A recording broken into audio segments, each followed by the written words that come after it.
那最近老人目有愈来愈少年化趋势，医生是提醒讲，这可能是和使用3C 产品，也有高度近视的人口增加有关系。尤其即摆的现代人，大部分的时间接咧使用电脑、手机啊、平板这个3C 的产品，对目睭的伤害会真大。医生嘛提醒讲，除了爱保持好的习惯，爱互目睭休困，总讲目睭感觉无爽快，嘛要赶紧去互医生看。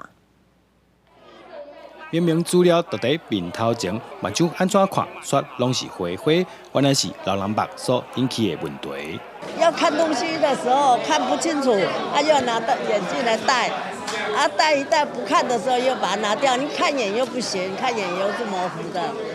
那看出那种花花会飘一样的。现代人愈来愈食用3C 产品，过去一般拢是45岁以上的族群，目睭才会产生老人目。不过，验公司发现，这几年袂少人也未40岁，目睭看物件开始感觉灰灰，去配老花眼目镜。医生也提醒讲，使用电脑、手机啊这类3C 产品，平均用20分钟就要小休困一下，才袂去影响目睭的健康。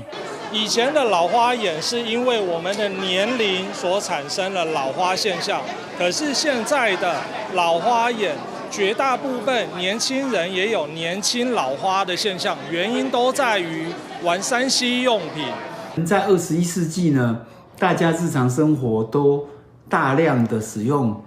电脑、平板、手机所以这个时候呢，会让这个水晶体呢产生混浊，那我们眼睛的睫状肌呢就拉不动这个水晶体那这个时候的话，就会产生提早老花的现象。另外，为了帮助视大，会当看更加清楚、看好明，视德馆宝山乡今年嘛特别推动免费配老花眼目镜的活动，每钱帮乡内65岁以上的中低收入的视大配老人目镜，总共有200位的视大受惠。记者刘君和新竹报道。